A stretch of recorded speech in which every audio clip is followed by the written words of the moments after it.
Muito boa noite, queridos amigos e amigas. Sejam todos vocês bem-vindos a mais essa palestra pública virtual da Escola Espiritual da Rosa Cruz Áurea, cujo tema é a busca pelo sentido da vida. Esse nosso encontro de hoje à noite, que deverá durar ao redor de 1 hora aproximadamente, terá 3 momentos. Uma breve introdução do tema, para situar exatamente que tipo de busca é que nós estamos querendo falar. O aprofundamento sobre alguns elementos fundamentais dessa busca, que se refletem nessas perguntas que nós adicionamos no texto que divulgou essa palestra de hoje. E um momento final para perguntas e respostas. Perguntas essas que vocês podem enviar pelo chat do YouTube, e vocês vão ver aí no rodapé do vídeo, passando as instruções de como vocês podem fazer isso. Então, muito bem. A busca pelo sentido da vida. Que busca é essa? Todo ser humano busca. Todos os bilhões de seres humanos que habitam esse planeta buscam algo. Se você perguntar para cada um deles, eles vão te responder que eles buscam talvez felicidade, buscam uma vida feliz, buscam a realização, buscam o melhor para suas famílias. Alguns vão dizer que buscam ideais. Todos buscam. Mas existe um tipo de busca muito particular do qual nós estamos falando. E é sobre essa busca que nós gostaríamos de falar nessa noite. Essa busca é aquele tipo de busca que desperta quando o ser humano passou por muitas experiências. Por experiências dessa existência, talvez, por experiências de existências anteriores. Mas esse ser humano passou por experiências fortes o suficiente para que ele despertasse para um fato absolutamente surpreendente. O fato de que a realidade da vida que se encontra diante dos olhos dele e com a qual ele interage o tempo inteiro não é necessariamente a realidade do mundo interior, do mundo que ele verdadeiramente vive. E se a vida externa pode ser um caos, esse ser humano começa a procurar o sentido que desvende a razão pela qual ele verdadeiramente vive. O sentido que deve brotar de dentro dele. O sentido que deve desvendar a vida interior, que é o que verdadeiramente o transformou num buscador da verdade. É essa busca, a busca interior pelo sentido da vida real, é sobre isso que nós gostaríamos de conversar com vocês nessa noite. Muito bem. E nós propusemos 3 perguntas para nos ajudar a refletir sobre isso. Quais são as perguntas? Perguntas muito simples, perguntas que no fundo nós nos fazemos conscientemente ou inconscientemente várias e várias vezes ao longo dos dias da nossa vida. Eu me sinto insatisfeito. Por quê? Eu sofro. Qual a razão do meu sofrimento? E eu me sinto perdido num verdadeiro labirinto. O labirinto da vida. Existe saída para esse labirinto da vida?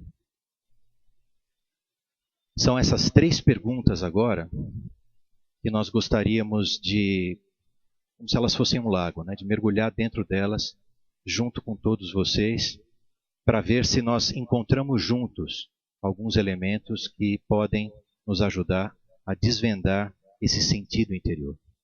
Vamos lá. Muito bem, amigos. Por quê?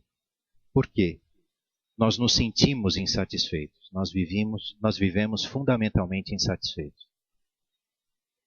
A questão da satisfação e da insatisfação passa necessariamente por uma pirâmide de necessidades. Vocês talvez conheçam isso como um nome de pirâmide de Maslow, né? Ou outros nomes, mas em realidade é uma hierarquia de necessidades que todos os seres humanos têm. E para ajudar a gente a refrescar esse conceito, nós vamos tentar utilizar o quadro aqui um pouquinho e fazer um esquema muito básico que eu já antecipo para vocês. Precisa contar com 99% da tua imaginação e 1% da minha habilidade para funcionar, tá bem? Então vamos lá. Essa pirâmide de necessidades, essa hierarquia de necessidades da vida, pode ser dividida em 4 grandes grupos. Esses 4 grandes grupos estão ligados a essas diferentes necessidades que vão surgindo à medida em que elas mesmas vão sendo preenchidas. O primeiro grupo de necessidades nós poderíamos dividir em 2 principais. É a necessidade de alimento e a necessidade de segurança. Essa necessidade está ligada eminentemente à sobrevivência dos seres humanos. E quantos milhões, talvez amigos, sendo sinceros, quantos bilhões de seres humanos não vivem diariamente lutando para atender essa necessidade básica, simplesmente de sobreviver. Começando o seu dia com o objetivo de sobreviver ao longo daquele dia. Uma vez que o ser humano atende essa necessidade básica de sobrevivência, um novo patamar, uma nova categoria de necessidade se abre. É a necessidade de conforto, é a necessidade de acolhimento, de aconchego, que nós podemos chamar de bens materiais. Amigos, nós não estamos falando aqui da sede desenfreada por riqueza material, dos incontáveis seres humanos que ainda projetam todo o seu esforço, toda a sua consciência, todo o seu empenho por um acúmulo desmesurado de bens, que vai muito além da sua necessidade verdadeira. Existem pessoas assim. Elas talvez precisem passar pelas experiências da vida para colher essas experiências e amadurecerem em relação a esse aspecto também. Nós estamos falando aqui daquelas necessidades básicas, verdadeiras, materiais. Tudo isso aqui ainda se encontra no nível físico. Mas depois desses patamares físicos de necessidade, depois que isso é atendido, o ser humano tem as suas necessidades emocionais, as suas necessidades afetivas. A necessidade de ser aceito por um grupo, a necessidade de constituir um grupo, uma família, a necessidade de interação, a necessidade do convívio. E o grande vilão dessas necessidades aqui é a solidão atroz que muitos seres humanos vivem. Às vezes, no meio de cidades de 5 milhões, 10 milhões, 15 milhões de habitantes, e no meio da multidão, o ser humano ainda consegue se sentir só. Porque não faltam pessoas ao seu redor, falta a interação com as pessoas. E quando essas necessidades são atendidas, existe uma necessidade por realização. Essa necessidade por realização pode ser na sua profissão, pode ser na sua contribuição à sociedade, pode ser na contribuição à sua comunidade, pode ser a tentativa de deixar um legado para o teu grupo, para a tua cidade, o teu país, para a humanidade. Depende da aspiração de cada ser humano. Essas necessidades são um ciclo sem fim. Porque Às vezes estamos nesse ponto dessa pirâmide, acontece algo aqui, nos sentimos ameaçados, imediatamente descemos 3, 4 andares e passamos o nosso tempo todo tentando atender essas necessidades. Mas, amigos, aquele ser humano que despertou para a possibilidade de uma outra dimensão da vida, será que se ele atende o aspecto físico, o aspecto emocional e o aspecto mental, será que ele se realiza?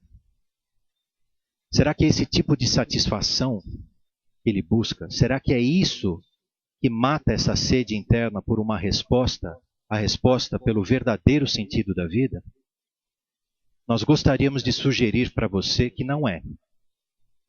Porque, na verdade, as necessidades que brotam num ser humano que despertou para a busca do real sentido da sua existência, não vêm desse plano externo de coisas. Elas vêm do ímã do próprio ser humano, do ser humano que busca. Busca satisfazer essa necessidade como se fosse uma sede inextinguível. E essa sede, essa necessidade, é a necessidade de coisas que ele não encontra nesse mundo.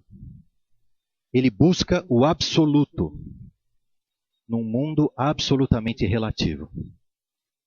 Ele busca a permanência num mundo em permanente mudança. E ele busca a perfeição num mundo perfeitamente imperfeito. Então, é essa contradição fundamental entre aquilo que ele busca e a realidade da vida, e não as dificuldades da realidade da vida, é que geram essa insatisfação fundamental no buscador do real sentido da vida. E essa insatisfação gera um sofrimento. E aqui cabe a pergunta, né? Qual é a origem desse sofrimento? Amigos, nós gostaríamos de propor uma outra imagem para vocês. E a gente vai tomar a liberdade de apagar essa aqui para poder continuar usando esse nosso quadro de apoio. A origem do sofrimento, ela se encontra na impossibilidade de realizar algo. Falamos de insatisfação, falamos de sofrimento agora. Em realidade, em essência, é a mesma coisa. A impossibilidade de concretização. Esse sofrimento é o abismo que existe entre as nossas expectativas e a realidade. Que expectativas? Que realidade? As expectativas são traçadas, estabelecidas, usando uma régua que, diante da consciência da esmagadora maioria dos seres humanos, é uma régua perfeita. É a régua do seu próprio eu. Do seu eu que olha o mundo e mede o mundo e diz se o mundo está certo ou se o mundo está errado, de acordo com os seus próprios critérios individuais. E essa régua do eu estabelece, né, se aquilo que nós fazemos é o bem ou é o mal. Se aquilo que nós fazemos é verdade ou mentira. E se aquilo que nós fazemos é justiça ou injustiça. Quantos conflitos? Infinitos conflitos. Eternos conflitos. Entre seres humanos, entre grupos, entre povos, entre incontáveis seres humanos. Ocorrem justamente por causa de que eles utilizam réguas diferentes para medir as mesmas coisas. Isso é a verdade, isso não é. Isso é justo, isso não é. Isso é bom? Não, isso é mal. Será que a causa do sofrimento, desse sofrimento que em si já é infinito, né, é a causa do sofrimento do buscador da verdade? Nós também gostaríamos de sugerir para você que não. nós gostaríamos de sugerir que a causa desse sofrimento fundamental é porque esse buscador busca justamente bondade, verdade e justiça absolutas em um mundo onde a bondade, a verdade e a justiça são apenas a outra face da maldade, da mentira e da injustiça. Porque o que determina o que é bom do que não é, e assim por diante, é justamente o ponto de vista do eu. E o que faz o buscador da verdade sofrer, fundamentalmente, é porque ele reconhece que a régua do seu próprio eu é uma régua fundamentalmente imperfeita, uma régua impossível de ser usada para poder medir aquilo que é absoluto. E ele anseia por bondade, verdade e justiça, mas ele sabe que fundamentalmente ele é incapaz de conceber isso, porque o seu interesse pessoal sempre se coloca no meio. Interesse pessoal. Isso nos leva à terceira pergunta. Bom, incontestável, esse quadro é o quadro de um labirinto.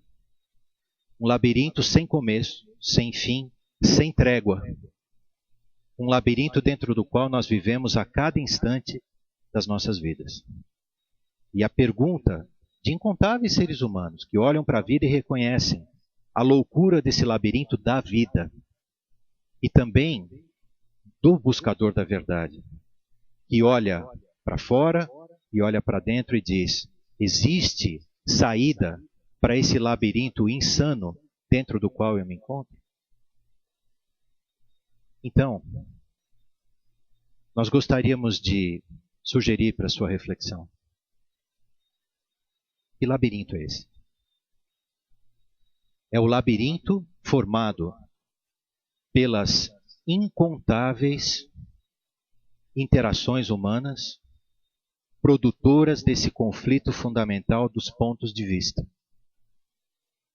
Mas o que produz esse labirinto sem solução, sem saída e sem trégua é algo interno.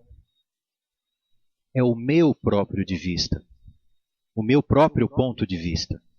É o meu próprio inferno pessoal. O filósofo diz: o inferno são os outros. A gente gostaria de sugerir: o inferno somos nós mesmos. Por quê? Porque é o interesse pessoal que nós gostaríamos de batizar agora nesse nosso encontro de eu.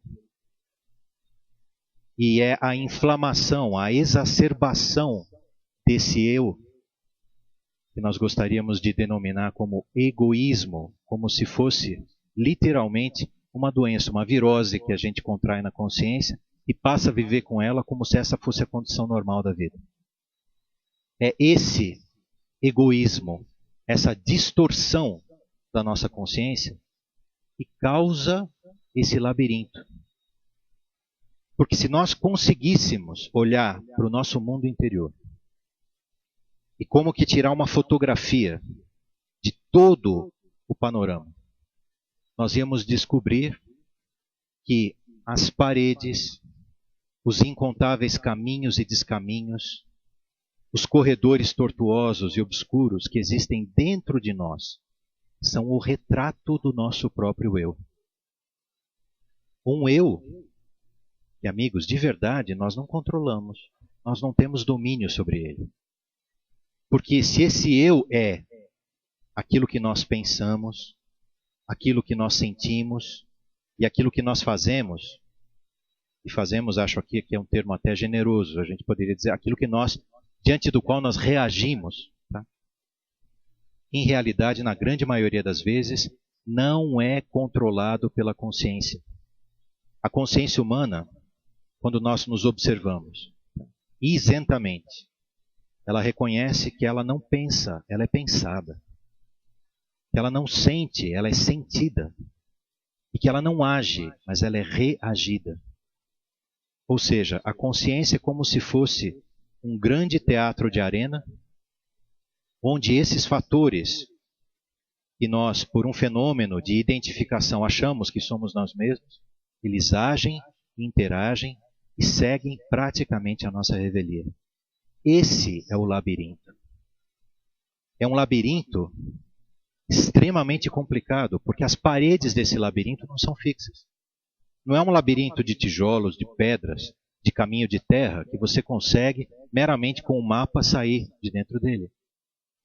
Esse labirinto é feito de paredes móveis, os teus pensamentos que não param de girar. É feito de uma névoa que não te abandona, né? E são esses sentimentos, às vezes semiconscientes, que nós temos e que permeiam todo o nosso interior. E a base, o solo desse labirinto, também não é um solo firme, porque ele é feito das nossas reações. E talvez você possa, ou você já reconheça isso dentro de você mesmo. As nossas reações não nos pertencem. Nós reagimos de uma maneira praticamente incontrolável na grande maioria das vezes. Essas reações surgem em nós diante de todas as situações do cotidiano. No trabalho, na família, no convívio com os amigos, sozinho, no trânsito. Amigos, quem nós somos de verdade? Nós somos esse eu, nós somos esse labirinto.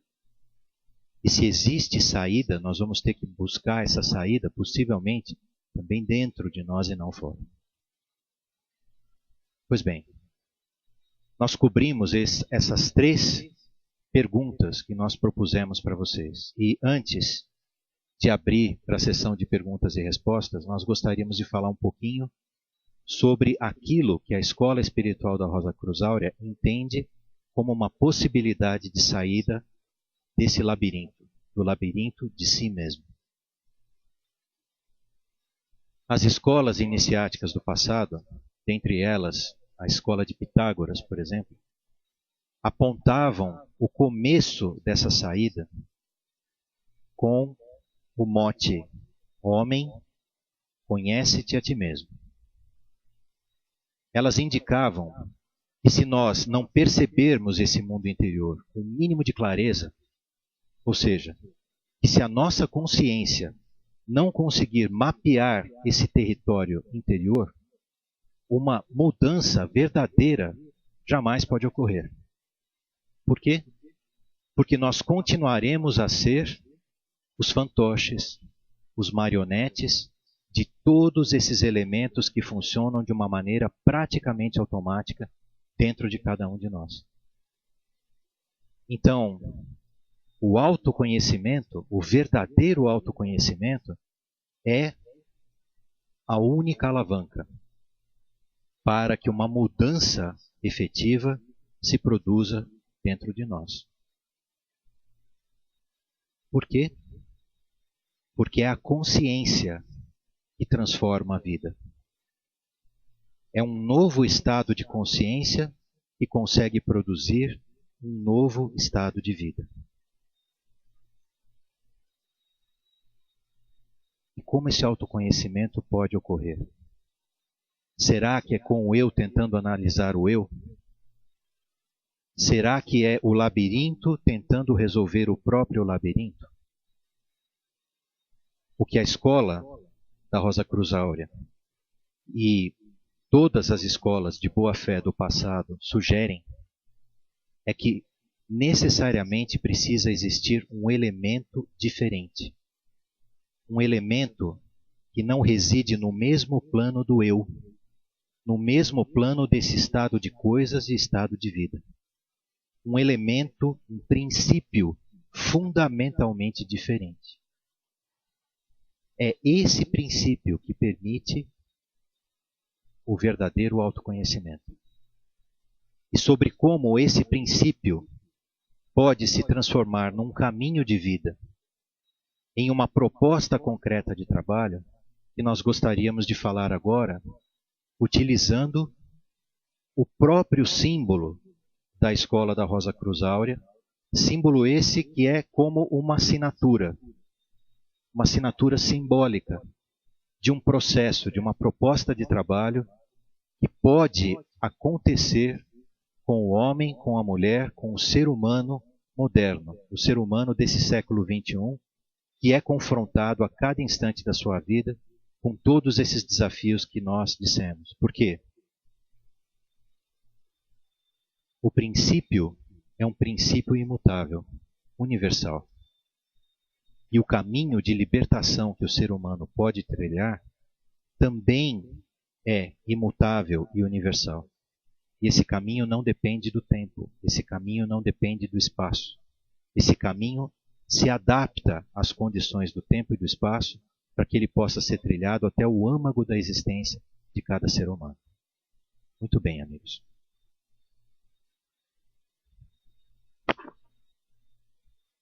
O símbolo da escola espiritual da Rosa Cruz Áurea é esse, que nós colocamos aqui para ser o último elemento que nós gostaríamos de explorar com vocês, antes de passarmos para a nossa sessão de perguntas e respostas.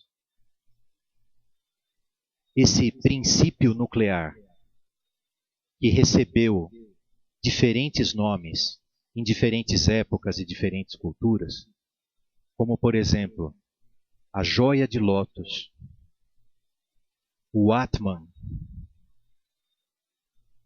a rosa, o botão de rosa, um átomo centelha do espírito, um átomo centelha do princípio motor do universo.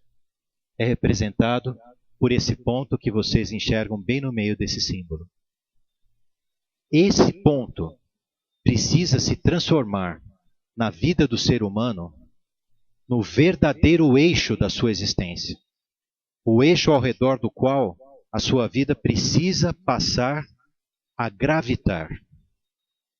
O eixo da vida do ser humano, na grande maioria dos casos, como nós vimos, é o eu, é o seu egoísmo, é o seu egocentrismo. Eixo esse que o faz se sentir fundamentalmente insatisfeito, não só exteriormente, que o faz fundamentalmente sofrer, não só pelas circunstâncias externas da vida, mas pela sua condição real de vida, e que o coloca construindo um verdadeiro labirinto, coloca o ser humano nesse labirinto e o aprisiona de uma maneira quase inexorável. Esse eixo que é o eu precisa ser substituído por um outro eixo. E essa substituição é algo que não ocorre, que não cai do céu como um milagre numa bela manhã de domingo ou numa bela noite de sexta-feira como hoje, né?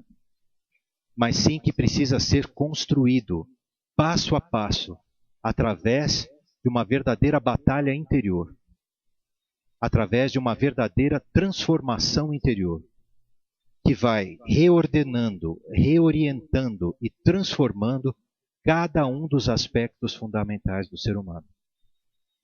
E quais são esses aspectos fundamentais?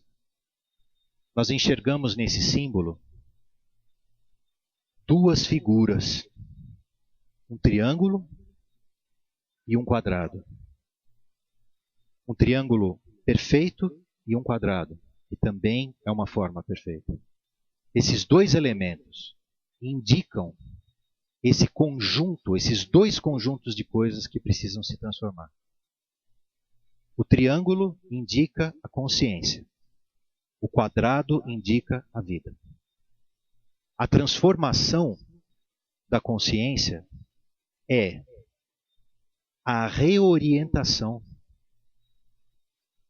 e a unificação e o reequilíbrio dos três aspectos fundamentais da nossa consciência, tendo como base não mais o eu, porque senão esse triângulo ia permanecer girando desconectado pela eternidade, mas sim formando um triângulo equilibrado como centro, tendo como centro o ponto, o princípio universal no imo do coração humano.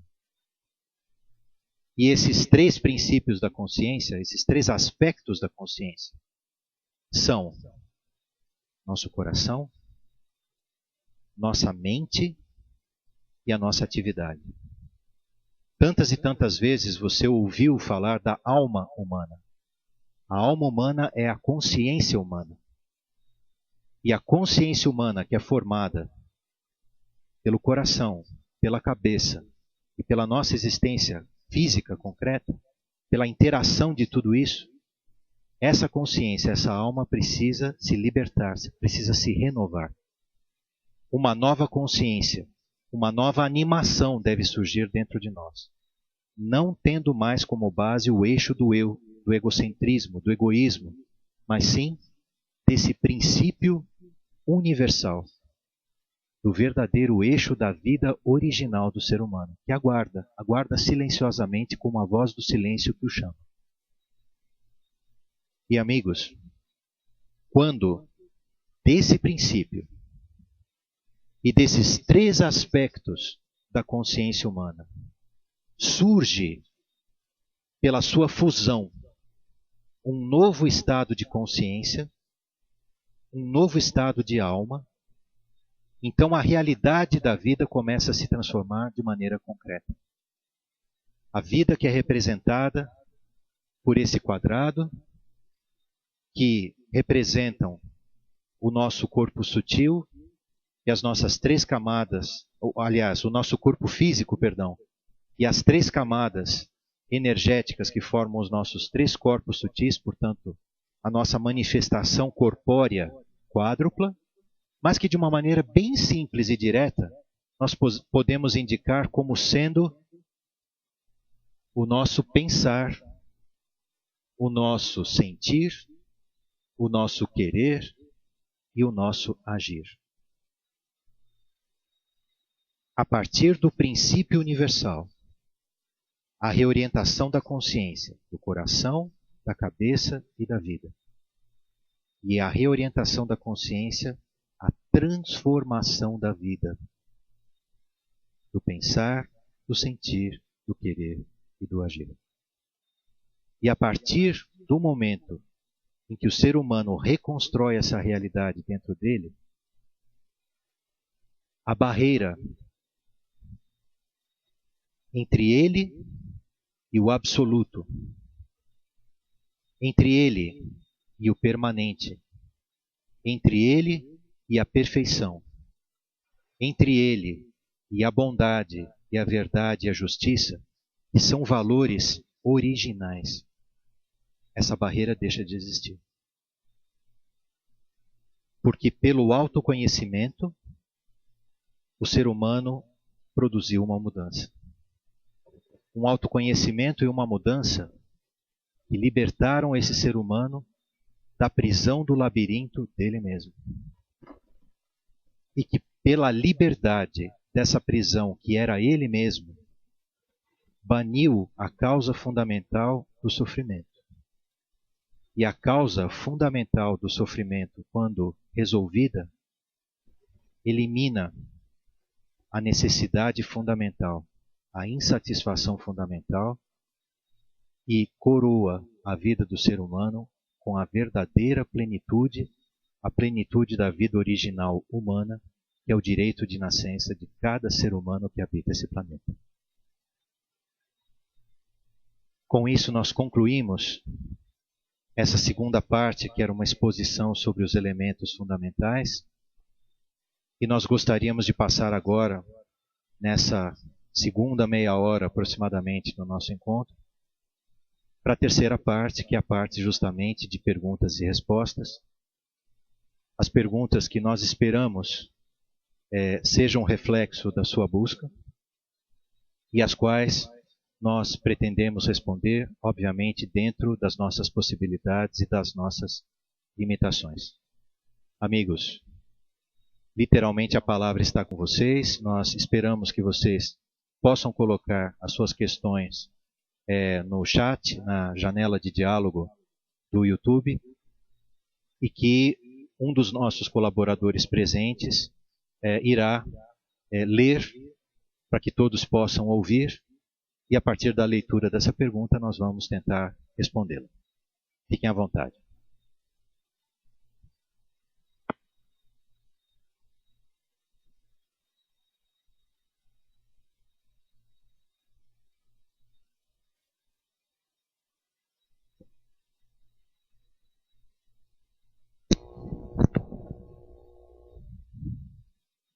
Nós temos uma pergunta a respeito do seguinte. Me tira uma dúvida, diz a pergunta. Aprendi na Amorque que a única Rosa Cruz é a Amorque. Qual a origem dessa Rosa Cruz áurea?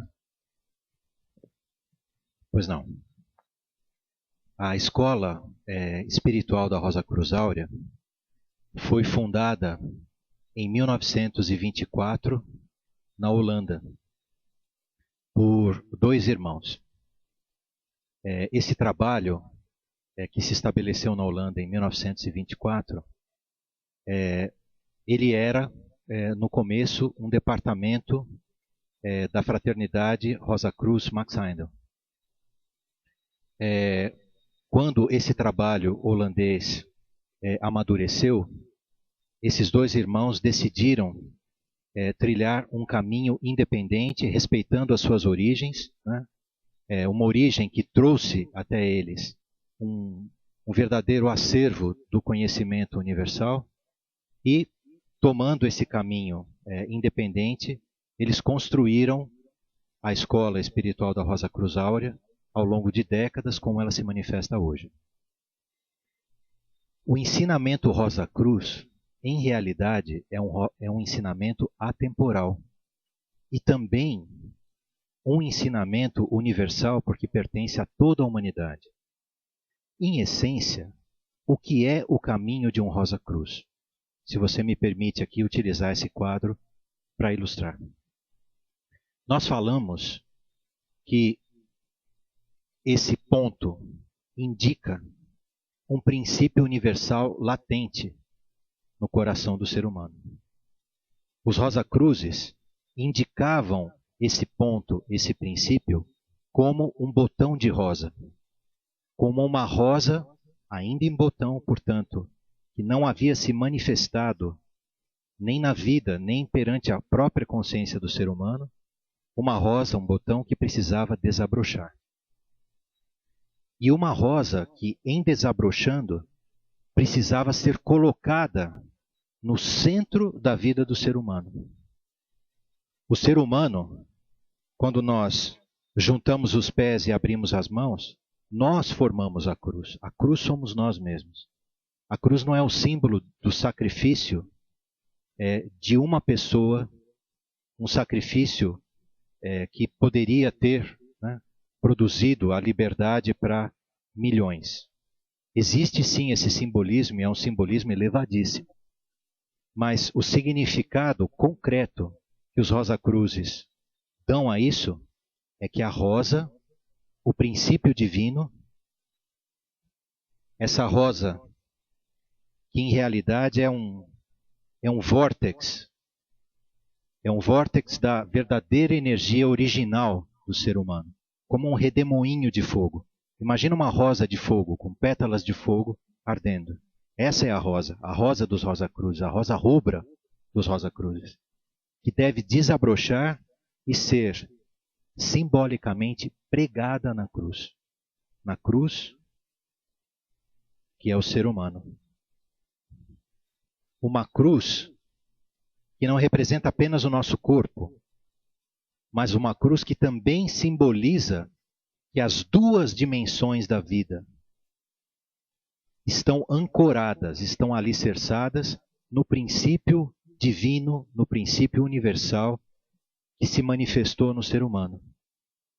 A haste vertical da cruz, que significa o caminho da busca de si mesmo, o caminho espiritual, o caminho da vida vertical, e o caminho da vida horizontal, da vida real e concreta do ser humano nesta vida. E assim, pela rosa, a vida interior e a vida exterior se fundem em uma única nova vida. Espero ter respondido sua pergunta e lhe dado alguns elementos para reflexão. Obrigado. Nós temos uma pergunta também do Leonardo. Como se dá o processo necessário ao alcance da mudança fundamental, a Endura? Leonardo, o processo da mudança fundamental, a mudança fundamental é uma terminologia utilizada pela escola que indica uma nova maneira de viver a vida, uma vida que reverte esse ciclo do egoísmo, esse ciclo do eu, chamada de Endura, um termo utilizado por fraternidades precedentes, como por exemplo os cátaros no sul da França. Esse termo Endura e essa mudança fundamental são processos que podem ocorrer em primeiro lugar, e eu vou me permitir usar esse quadro de novo aqui. E me digam aí se está visível ou não, tá bem? Em primeiro lugar, identificando esse princípio divino, esse princípio universal no coração de si mesmo, como a voz por detrás dessa inquietação fundamental que nos transformou a todos em buscadores da verdade, em buscadores do real sentido da nossa vida. Esse ponto é que vai ser a lanterna, a luz interior, que uma vez que se eleva até a consciência, é capaz de desvendar gradativamente o nosso labirinto interno. E que labirinto é esse, como dissemos? É um labirinto feito de paredes movediças, de nuvens, de um chão oscilante, escorregadio. Esses três aspectos do nosso labirinto são o nosso pensamento, o nosso sentimento e as nossas ações ou reações.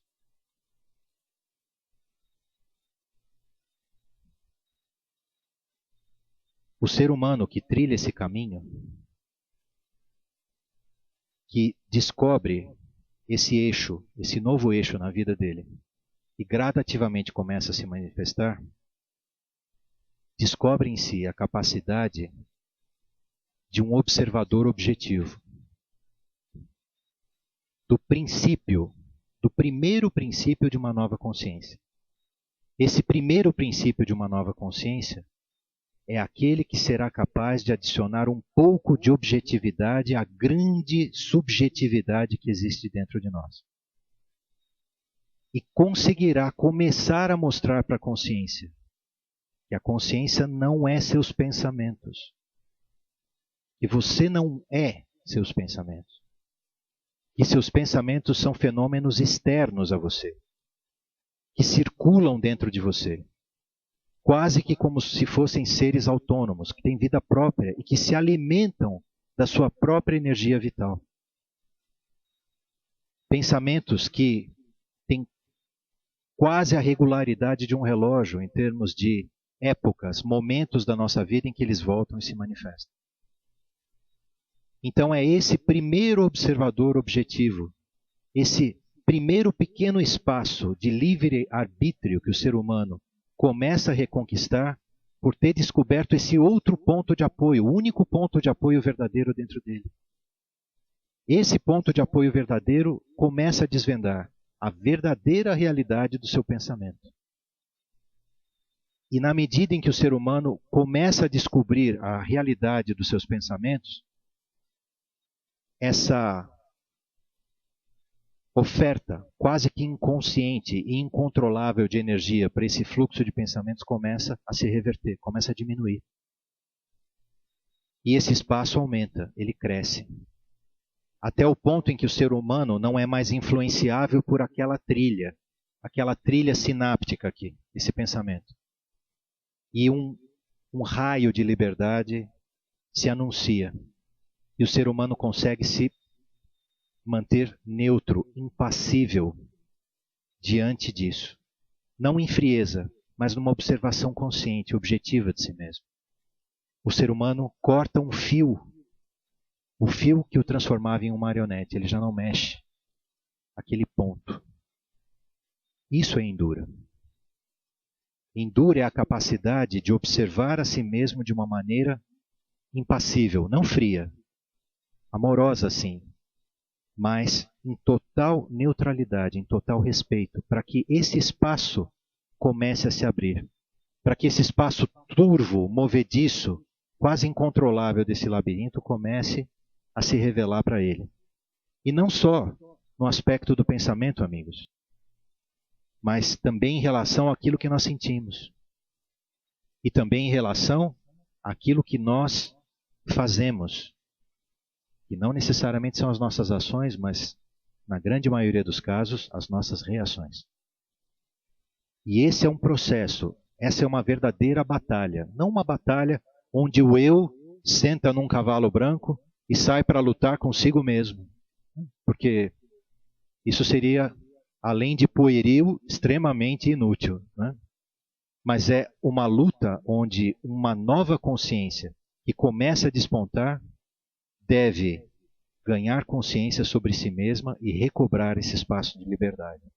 E na medida em que esse processo avança, que essa mudança fundamental dos 3 núcleos da nossa consciência, essa reorientação ocorre, essa nova atitude de vida, essa endura, essa modificação do eixo, do eu, para o novo eixo, esse princípio universal, quando isso ocorre, então, o resultado é que a construção da nossa vida representada por esse quadrado, do pensar, do sentir, do querer e do agir, é transformada. Ou seja, a realidade estrutural corpórea do ser humano também se transforma.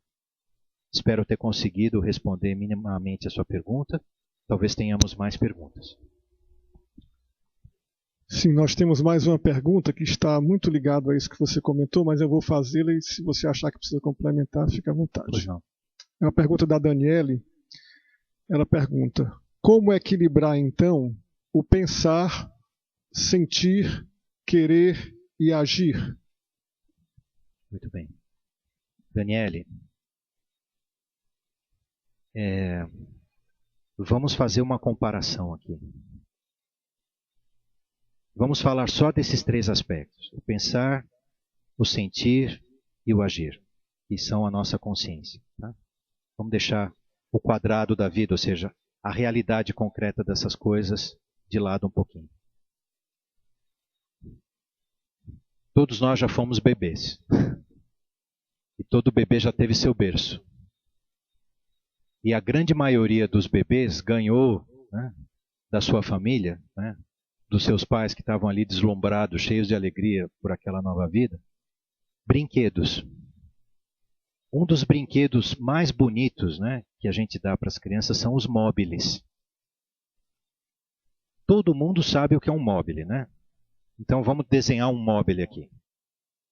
Imagina que você tem o teto, você tem um fio, e esse fio prende uma construção de objetos aqui.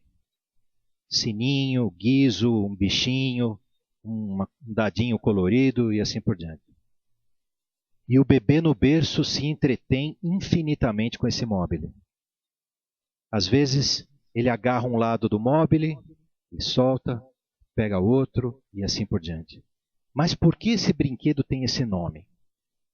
Esse brinquedo tem esse nome porque ele é um mobile, ou seja, ele está em movimento eterno.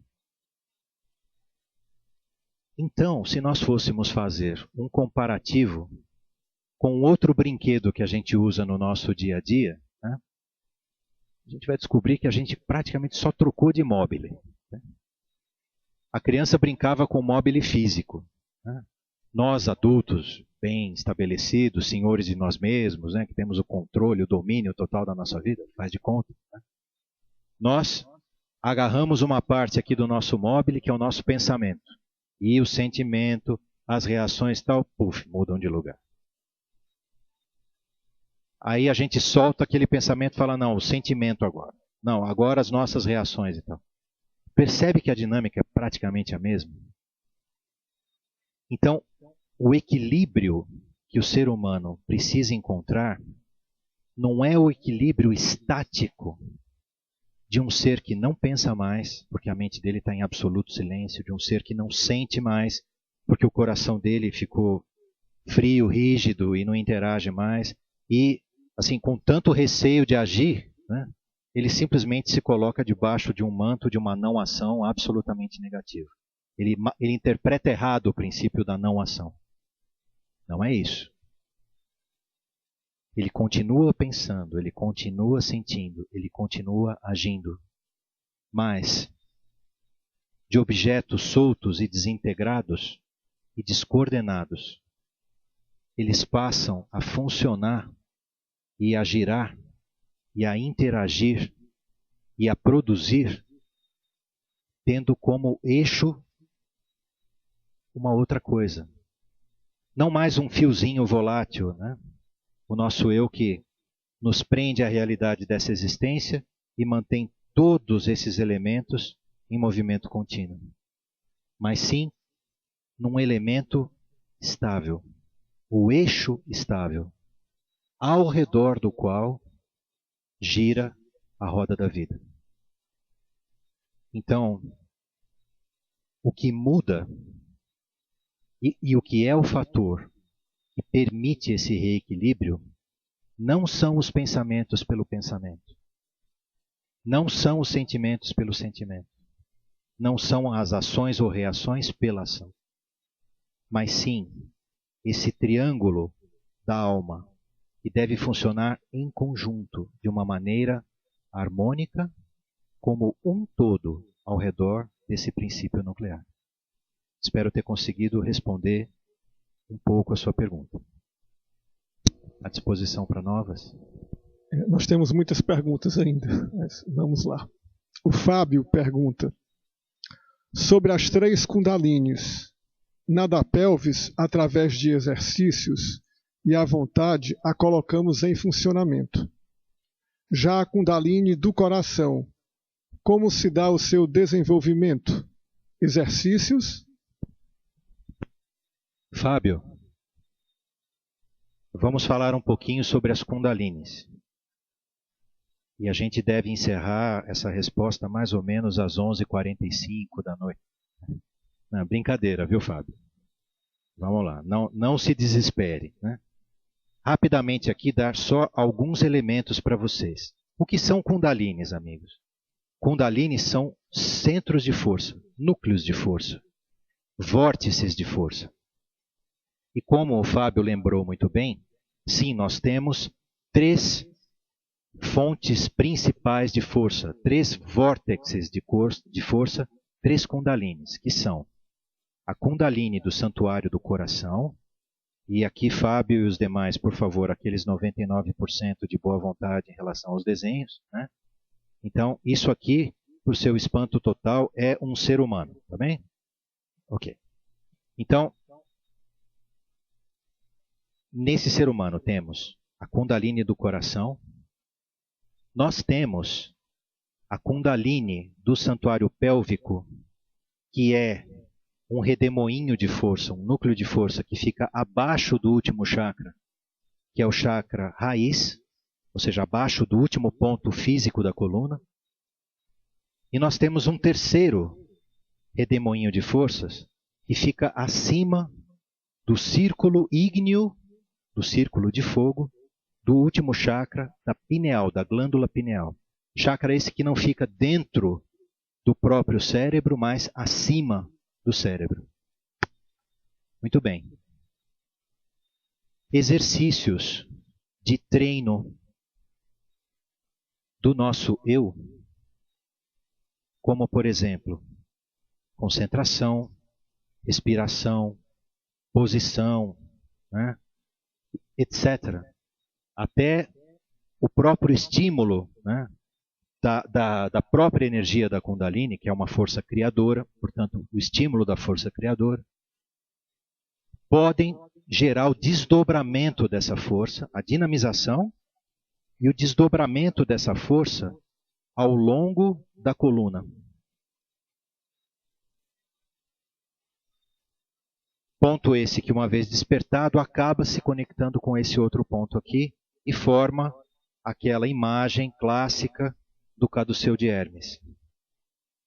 Mas, amigos, é fundamental dizer uma coisa para vocês. Esse tipo de exercícios, portanto, esse tipo de treino, treinam o quê? Exercitam o quê? E quem é que está treinando e exercitando quem? Esse tipo de exercício treina o eu através do eu. E produz o quê? O fortalecimento de todas essas estruturas que nós falamos agora há pouco. Da estrutura do pensamento egocêntrico, do sentimento egocêntrico, da ação egocêntrica e do quadrado egocêntrico da nossa vida. Então, esse eu, por esses exercícios, talvez até ganhe poderes suprassensoriais. Clarividência, clareaudiência, né? Telecinese, esse tipo de coisa. Né? Tudo isso que parece que está além da fronteira da paranormalidade. Né? As escolas esotéricas conhecem isso.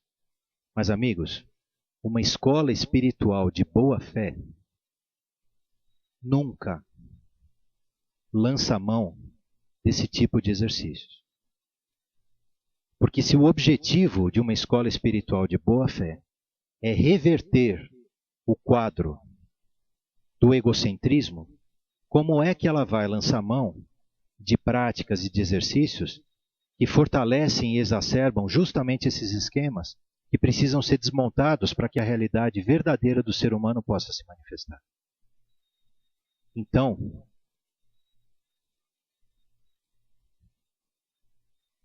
nem esse tipo de exercício, nem esse tipo de exercício.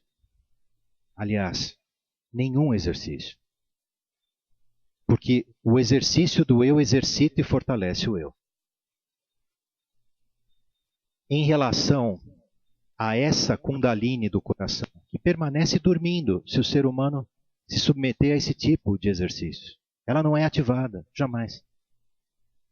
A Kundalini do santuário do coração, que é a rosa do coração, ela só desperta pela necessidade fundamental, pelo anelo fundamental que brota dentro do próprio ser humano como uma voz que o chama para uma outra realidade de existência.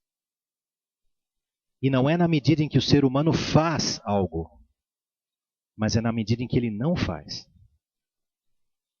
que essa força, essa Kundalini do santuário do coração pode se manifestar, desabrochar e se abrir. O que é esse não fazer? É não fazer nada? É parar de viver? É parar de interagir? É parar de cumprir as suas funções na sua vida? Parar de cuidar da sua família? Parar de trabalhar? Se isolar no alto de uma montanha? Será que é isso? Claro que não. O que é esse não fazer? O não fazer é interno. O não fazer é ter a coragem de reconhecer que o eu por ele mesmo não faz nada. E que é a inteligência universal que já se encontra dentro dele, é que é capaz de encontrar os próprios caminhos da transformação. Então, é um render-se. É um entregar-se, é tornar-se um verdadeiro servidor desse outro, do verdadeiro princípio que se encontra dentro da gente. É recolocar as coisas na ordem, onde a nossa personalidade não serve mais a si mesma, o nosso eu não serve mais a si mesmo, mas serve a esse eixo. E quando esse eixo pode então se manifestar, ele desabrocha. E quando esse eixo desabrocha, então todos os aspectos do ser humano são acolhidos nesse processo e transformados nesse processo, mas não mais por um treino do eu, mas sim pelas novas capacidades que brotam naturalmente desse princípio divino, desse botão de rosa que desabrochou numa rosa. Temos mais perguntas? Temos. Temos. Acho que a gente vai inicialmente pedir desculpas, porque não creio que dê para responder todas, existem algumas. Né? A gente está selecionando as 5 as que estão mais ligadas ao tema, de fato, da palestra. Tem outras que poderão ser respondidas posteriormente em outras palestras ou outras oportunidades. Okay. Mas a Elizabeth gostaria de ouvir uma explanação maior sobre a bondade, verdade e justiça citado na palestra. Bondade, verdade e justiça eram os atributos que os Rosacruzes clássicos diziam que um ser humano que havia renascido era capaz de portar. Não foi à toa que nós selecionamos esses 3 conceitos. Na verdade, não são 3 conceitos, são 3 arquétipos que pulsam dentro do ser humano que despertou para a busca do verdadeiro sentido da vida. Bondade faz alusão a um estado de coisas que está acima desse jogo de luz e sombras, que é o bem e o mal relativo da nossa ordem de existência criada pela nossa consciência egocêntrica. A verdadeira bondade, o verdadeiro bem único, é o bem da inteligência universal, é o bem da inteligência divina, que nós também conhecemos como a lei do amor. A lei do amor universal. Esse amor universal é a energia que move o universo todo. É o só bem. Não é o bem que é irmão gêmeo do mal. Separado fundamentalmente um do outro e imersos nesse conflito fundamental dessa nossa ordem de existência.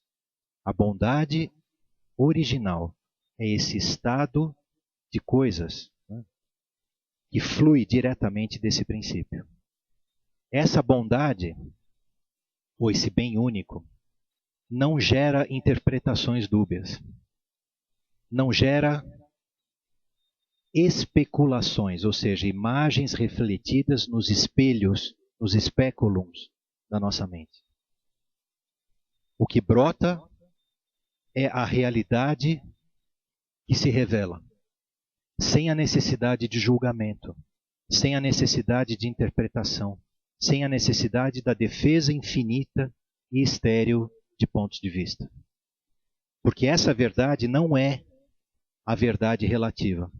A verdade relativa que é irmã gêmea da mentira. A verdade que é verdade para um e que é a mentira para outro. E a justiça é a mesma coisa. Não é uma justiça vingativa, uma justiça que bota a ordem nas coisas na marra, mas uma justiça que aceita que as coisas precisam fluir da maneira que elas precisam fluir. Uma justiça que brota de um amor profundo, de uma bondade verdadeira e de uma verdade original. E que, dessa forma, se manifesta como uma ação justa. Esses 3 atributos, bondade, verdade e justiça, são os atributos que devem voltar a fluir e a existir nos 3 pontos, nos 3 cantos, nos 3 centros da alma humana. Coração, cabeça e vida. Bondade, verdade, justiça.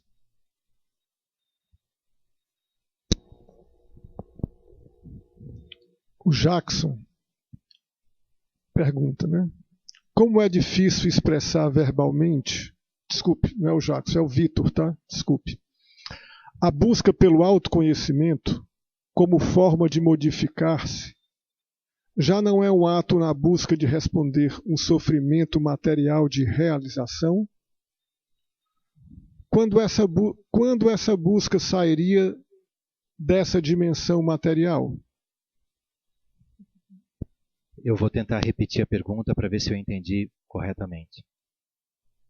Quando o autoconhecimento deixa de ser uma tentativa de resolver as questões fundamentais materiais, sejam elas o sofrimento, a insatisfação, né?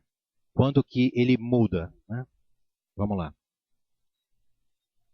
Fábio, não é? Vitor, perdão. Fábio era o da outra pergunta. Desculpa, Vitor. Vamos lá.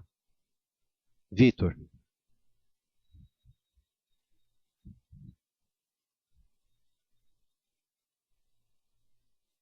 No momento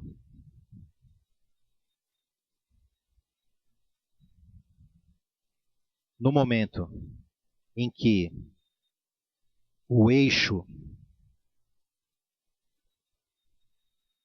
se transforma, ou seja, no momento em que o autoconhecimento não é mais apenas uma autoanálise de si mesmo, na tentativa de responder o carrossel sem fim das necessidades materiais. Então eu vou colocar para você aqui, Vitor, duas imagens.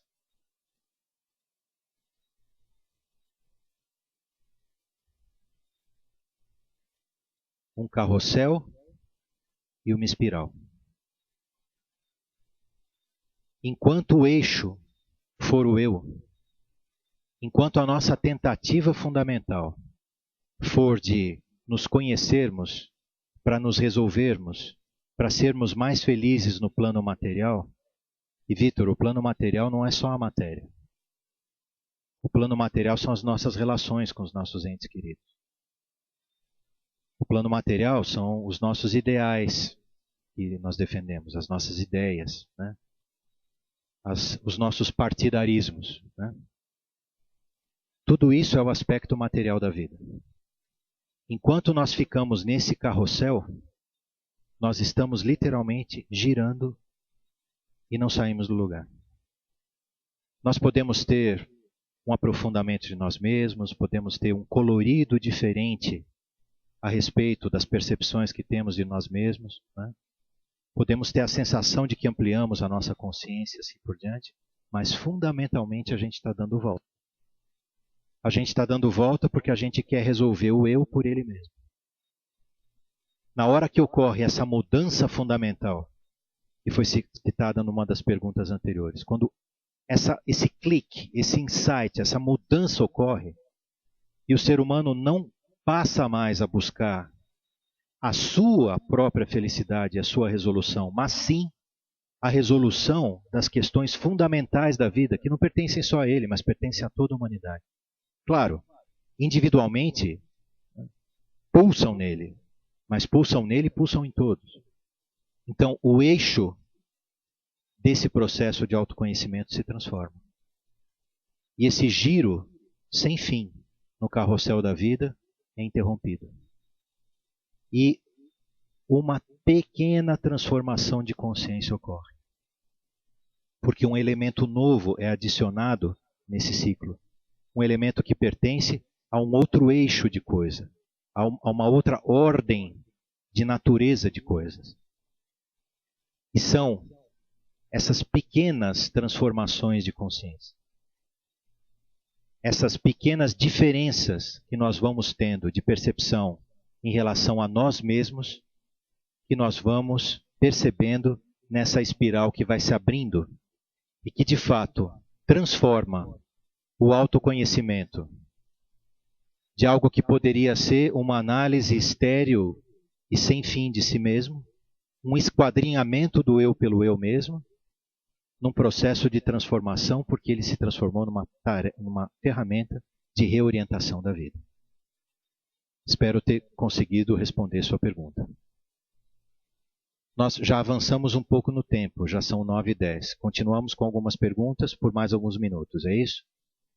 Ok. Tem uma pergunta que é assim. É então o retorno à casa do Pai? Tudo se resume então a deixar o princípio divino, a rosa do coração, assumir? A rosa do coração assume e eu saio de cena? Não, de maneira nenhuma. Um processo de transformação da consciência não ocorre sem a consciência. O que muda é o protagonismo da consciência. O que muda é o papel que a consciência tem. Quando o eixo da vida é o eu e o egocentrismo, a consciência busca ser ela mesma o fator protagonista da transformação. Seja por um esforço de mudar a maneira como ela sente, como ela pensa, como ela age, sejam exercícios, sejam as práticas que forem. Essa consciência tenta desenvolver o seu eu. A partir do momento que a consciência reconhece que o seu eu não pode, e de fato não é, o núcleo da sua existência, e que o núcleo da sua existência precisa ser, novamente, esse princípio universal dentro de si, então, amigos, e a esse amigo que fez a pergunta, ou a essa amiga que fez a pergunta, a questão fundamental é que a consciência passa a trabalhar em si mesma. Ela passa a ser uma servidora desse princípio. Ela passa a observar a si mesma e passa a exercer neutralidade em relação a si mesma. Vejam que não é que ela sai de cena, que não é que ela deixe de fazer o seu papel, é que o seu papel muda, porque de verdade o seu papel é fundamentalmente outro. O seu papel é travar a sua luta interna para reconhecer quais são os seus automatismos, quais são os seus mecanismos recorrentes, para reconhecer o domínio que os seus pensamentos têm sobre si, os seus sentimentos e as suas ações. E para restabelecer esse espaço de livre-arbítrio com base nesse ponto de apoio. Veja só. Vamos tentar ilustrar isso com uma imagem muito simples.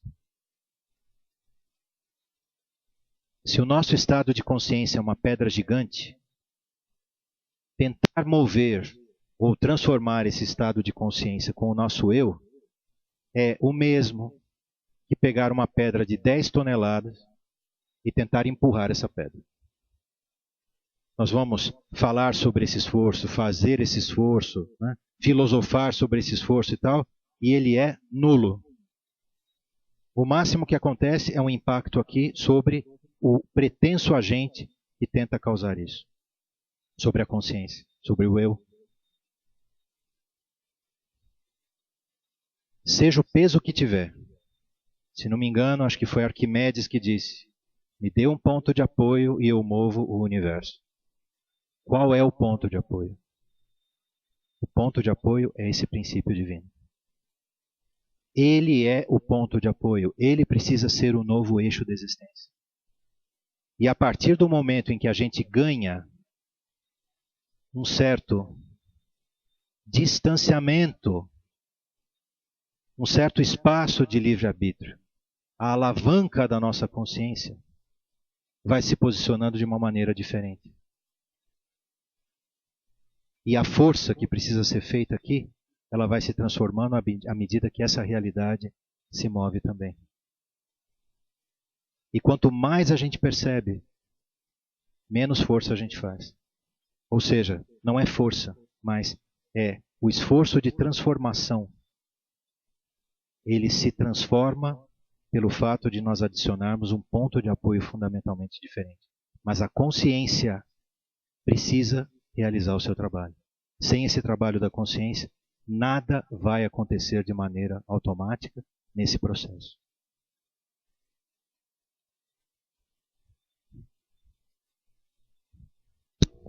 Mais uma? Mais uma. O pessoal que está remoto aqui está fazendo hora extra já, né? Isso não é justo. Vamos lá. É uma pergunta do Maurício. Maurício. O que é a morte?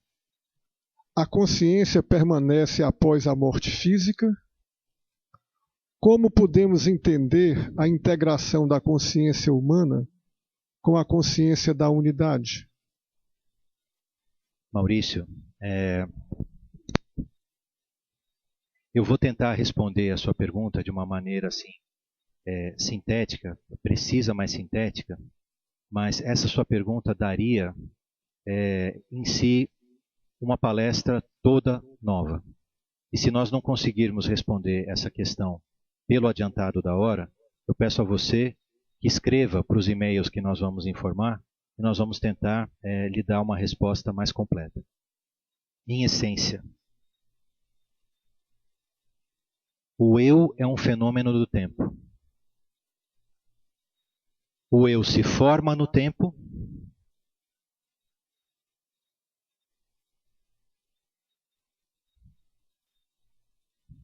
e o eu se dissolve no tempo. Nós conhecemos a nossa existência nessa divisão clássica entre este lado da vida, o lado físico, que a gente chama de aquém, e o outro lado da vida, quando nós perdemos o corpo físico, que nós chamamos de além. Maurício, nós dissemos há pouco que esse processo não é um processo automático.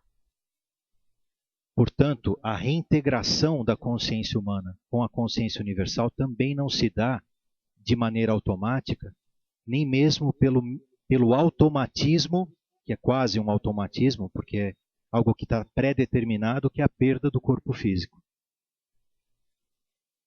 Se a consciência não se transformou desse lado,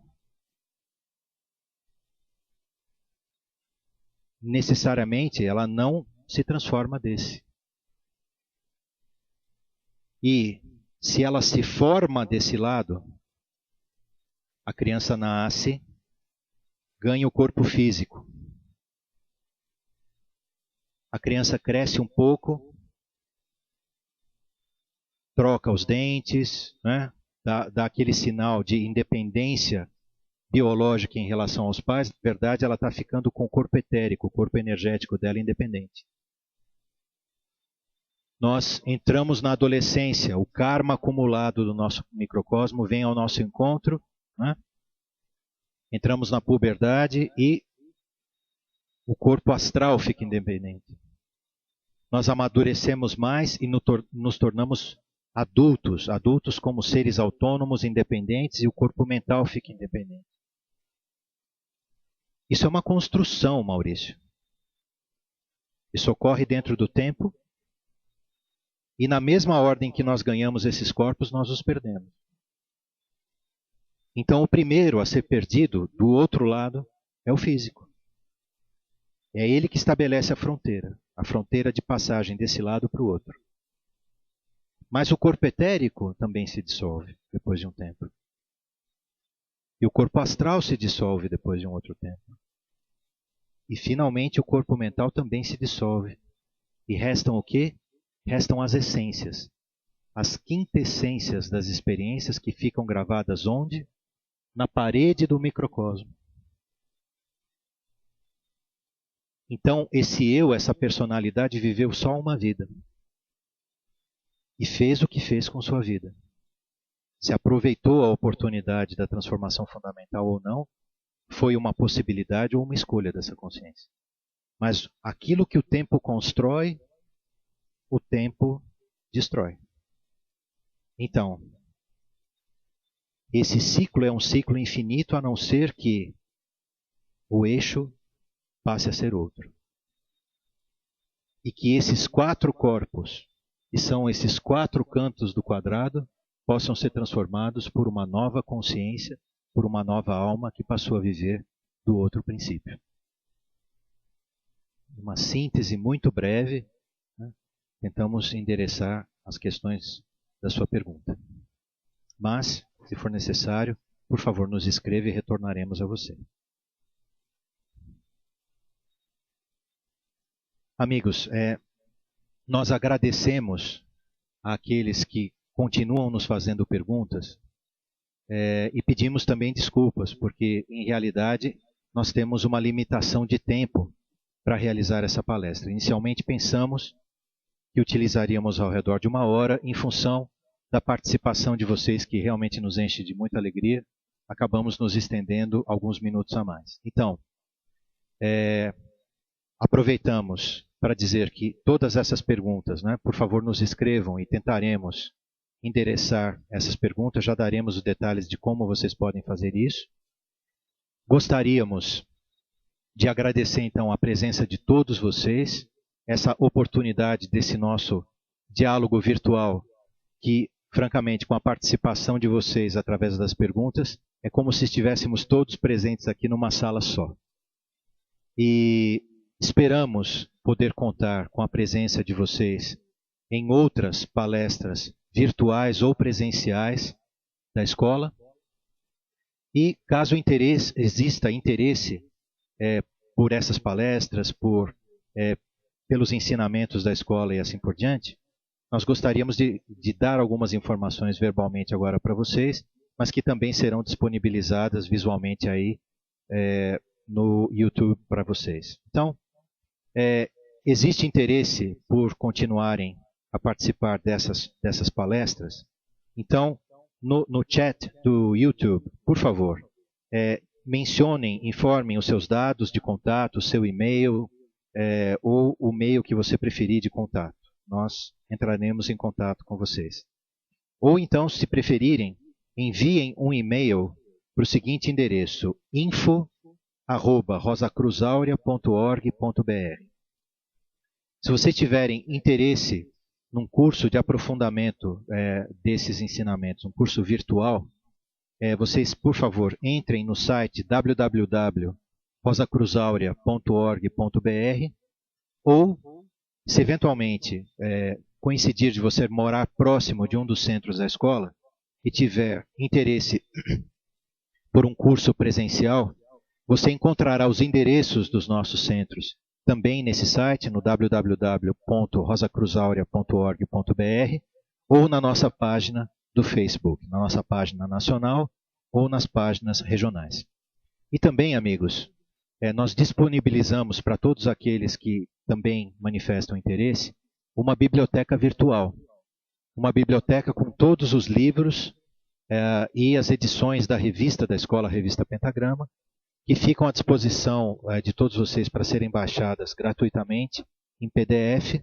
Vocês encontram esses livros e essas revistas no nosso site, também no www.rosacruzaurea.org.br, ou diretamente no site da nossa editora, que é pentagrama.org.br. Mais uma vez, muito obrigado a todos e uma excelente noite. Até logo.